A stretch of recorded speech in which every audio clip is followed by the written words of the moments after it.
Hello, YouTube.com. It is Ojama Garrett's Yu-Gi-Oh guy here with a deck list for the progression series because my last video was about the debut of the progression series, and I just kind of wanted to do a couple deck profiles for the starter deck Kaiba and the starter deck Yugi. So let's just, with that being said, let's just hop right into it. I just wanted to kind of look at the cards and discuss them to see like if this would be a good starter deck in and of themselves, or if I should just build my own. But it'd just be kind of cool for a video just to go over the cards and then maybe get some feedback from my friends or other viewers that may stumble upon this. So this is starter deck Kaiba, the weaker of the two from first glance, based on the power cards in the deck, but we'll get into that when we get into it. It's 50 cards for both of them, starter deck, main deck. And this would be in accordance with the 24 packs that you'd be able to pull from 24 or 36. I haven't decided yet because I kind of want to like spruce up. I want like more cards in the set because when I was playing in the last progression series, 24 it was really good, but just 8 more packs maybe. I'm still going to do some test trials, so like what it does to the card pool. But 36 just maybe a little bit better, just give people a little bit more opportunities to get more fun cards for them to play. But I don't want it to be like where everybody just has access to all the best cards in the deck. But that being said, all that aside, let's hop into the deck. First card you have is Hain. Hain is a bread and butter card from Legend of Blue Eyes. We were able to pull a lot of them. This card had its place, obviously. Seemed like it didn't do a lot, but when you needed it, it was there to help you out. You know, you needed to get rid of a defense monster that was too strong. You needed to get rid of a Blue Eyes White Dragon that hit the field, a Dark Magician that hit the field, a Curse of Dragon that hit the field, etc. Hain was very good for countering that and like getting some advantage for Hain or whatever. So we got Lord of D. That's our first tech card for the Kaiba structure deck or starter deck, and neither player can target dragon monsters on the field with card effects. So like, I don't know if that's super relevant with a lot of cards, but there is cards I think that may target like Change of Heart that would kind of make this a decent card to be playing. Like it has its niche place. You know, if it does stop Change of Heart or something along the lines of that, that would be very powerful. If you were to Lord of D combo into Blue Eyes White Dragon, then you knew that they had to play a little bit more. They would have to commit more to get your Blue Eyes with a Change of Heart. They would have to deal with Lord of D first. So, that being said, let's just keep moving on. Mysterious Puppeteer. This is an interesting card. Each time you or your opponent normal summons or flip summons a monster, increase your life points by 500 points. The effect seems kind of lame, but just from my personal experience of the progression format, sometimes you can get locked out where no aggressive plays can be made for multiple turns, and getting that life points just really may give yourself an advantage over your opponent. Deck out strategies seemed like stall strategies, deck out strategies were very powerful in the earlier sets because of the limited amount of spot removal in the format, but that was without starter decks. So starter decks may change that a little bit, but this is still an interesting effect if you are able to maybe pump it up with, you pulled Sogan's, or you pulled that, there's an Earth one that like increases Earth attack by 500 or something like that. If you were able to do something like that, or maybe increase its defense, just keep this card alive, it may become a powerful effect because of how slow the format is. But with starter decks, that may be a lot less powerful. Wicked Worm Beast. Once returned during your end phase, return this face-up card of the hand.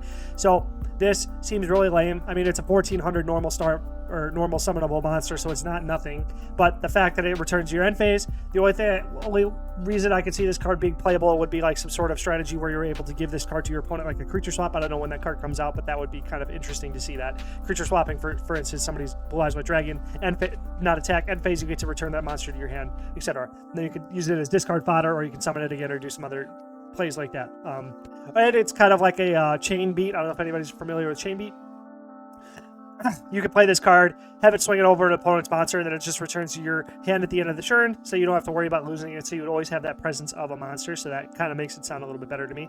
Trap Master, flip, select one trap card of the field, destroyed if the selected card is set. Pick it up, see what it is. If it's a trap card, pop it. If it's a spell card, return it to its original position. This seems pretty bad compared to normal Yu-Gi-Oh, but this is actually super powerful in the older sets. A lot of trap cards. A lot of powerful trap cards, especially if we would be getting Ultimate Offering with our starter decks. This would be a very nice card, and you can easily sound it out if there wasn't a lot of trap cards in your opponent's deck. Battle Ox, 4-star, 1700, kind of speaks for itself. Blue Eyes White Dragon, 2-star tribute, or 8-star, 2 tribute, 3K beater, kind of speaks for itself. Being able to combo with Flute of Summoning Dragon and Lord of D, this would be a very powerful combo. So this is tough for me to call whether Kaiba or Yugi is stronger, but I'm gonna have a video in the future where I am dueling my friend. Okay. which he is available later, so I may be able to get that out within the next couple days. But anyway, I want to test, but I want to look at what the cards are first, and then have a duel. So, Dehuman for 1300 4-star, not bad. 1200 4-star, 1300 4-star. We got a 1500 4-star. This one's a little bit more good because 1550 from Legend of Blue Eyes. The best card you can pull for a 4-star normal summonable monster is the Skull Red Bird at 1550. So Destroyer Golem is quite powerful as a 4-star, just as an option here. Whatever, I'm not even going to try to pronounce that, but that is pretty garbage. It seems pretty garbage. Hitsumi Giant, 4-star, whatever. 22, 1-star, or 1 tribute monster. That's a decent card. Warrior, so Sogen pumps it up, etc. 1500 4-star, pretty good. 1500 4-star. And then we got Lodge in the Mystical Genie of the Lamp. This would be the most powerful. Like, this would be like your aggressive. This would be your big beater, your very aggressive opener. This card's just really good. 1800 attack. It's a fiend, so then you can pump it up with Dark Energy. This was a main strategy in Legend of Blue Eyes in the progression we were talking about before. This would be a very powerful card. We got Master and Expert, kind of whatever. This is Mystic Clown, 1500 4-star, 1300 4-star. We got a 1200 4-star. We got a 1500 4-star. So 1600 4-star. So we got a bunch of 4-stars that have a lot of damage. 1500 5-star, kind of pathetic, worthless. Ryukushin, whatever. We got Ryukushin Powered is a 1600 4-star. So we have a lot of powerful 4-stars that we can play, which is awesome. Then we also have a 2000 attack, 1 tribute. Not bad, I guess. If you wanted to play that card, it is a way for you to get like 2 power-up monsters, you know what I'm saying? In the earlier formats, a little bit better than the later formats, obviously, but whatever. 1200 4-star, 1000 3-star, and we have a 1500 4-star, so we have a lot of beaters in the monster lineup. Plus, you could also just trim this 50 to 40, just trim it, just pull all this shit out, and then just like play only the best beaters. So there's plenty of room in this deck to pull shitty cards out, so keep that in mind. We have the Ancient Telescope. This is kind of where things get interesting. I may have to break this up into 2 videos. I think I'm going to have to do 2 videos here because I have a lot of analysis on this. But anyway, so we have the Ancient Telescope. See the top 5 cards of your opponent's deck. Return the cards in the deck in the same order. Equip will only do a Fiend monster. This is Dark Energy. This is a very powerful card when we were playing in the Progression series. People who had 3 of these ended up winning the set. Dark Energy, equip only to a feed monster, gain 300 attack defense. Dark Hole is Dark Hole. I was the only one that pulled it in the Progression series, and it ended up being a major contributor to me winning a lot of the Swiss rounds, the Swiss tournaments, whatever. Dispel, target 1 face-up spell or 1 set spell trap on the field. Destroy that card if it is a spell. If it is set, reveal it. Awesome. The other thing I wanted to mention with Trap Master and Dispel is that you will be able to see what an opponent's set is. So even if you don't blow up a target, you get to see if it's a bluff or you'll have that knowledge to play around it, which is very important in the earlier games of Yu-Gi-Oh! A little bit more so than the more meta game, from what I remember, is that you can kind of just throw combos out into the board and hope your opponent doesn't have the outs for them. But this allows for more strategic planning. Earlier Yu-Gi-Oh! Series sets required you to think further and further ahead to try to like slowly gain advantage over a long period of time. Fissure is awesome. This is a very, very powerful card. And then both players getting 1 to start with for sure, just in case you don't pull 1. This is amazing, so that everybody's kind of like, it balances the playing field a little bit, because I had 3 Fissure, and that gave me a significant advantage over other people. 3 Fissure and a Dark Hole. I was able to pop cards whenever I wanted to, so I was able to, I don't think I got first place, but I got second place that first set. Invigoration. An Earth monster equipped with this card increases his attack by 400 points, decreases his defense by 200. That's amazing. It's better than Dark Energy. Plus, then you get that Earth monster. So you got Judge Man goes to 2600. Battle Ox goes to 2100. This is not a target, but still, it's a lot of opportunities. So, like this one, for instance, you can make this an 18 beater for 1 turn, etc.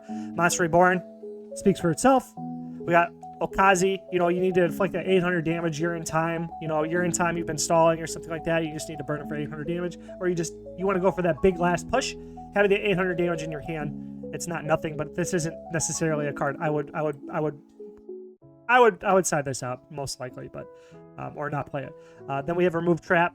So you have in this Kaiba deck, you have 2 options to destroy back row traps, and then you have 1 option to destroy a spell. So that's really cool. I think that gives like a lot of versatility to everybody if they choose this deck. And it's really cool. Sogen, your deck seems to be mostly Earth and Warriors, etc. So this plays really nicely. Plus, you have a lot of opportunities to pull this card and other cards to power up whatever. Pluto Summon a Dragon. Special summon up to 2 dragon monsters from your hand. Lord of D must be on the field to activate and resolve this effect. Seems pretty bad because everything's a 1-of, but There's worse combinations of cards that could happen that allow you to whatever. Oh, I think I glanced over this. Ancient Telescope. See the top 5 cards of your opponent's deck. Return the cards to the deck in the same order. So this is awesome for playing in the future, plus forcing your opponent to draw bricks. You know what I mean? If you just keep good memory, you'll be able to see their entire hand in 5 turns. I feel like that's super. It seems bad on its face, but in this format, maybe it's kind of like really strong. That's all I'm saying. All right, so now we got the Inexperienced Spy. This one probably would come out. Take a look at one card of your opponent's hand. Maybe if it's a one of they're holding and you need it, there's like a particular. You could maybe use this, but in most situations, I don't see this being very valuable whatsoever. So I would just pull it out. Maybe it would be more useful in later sets when we get stuff like Mind Crush or something like that. You could do some sort of bad combo, whatever. Castle Walls.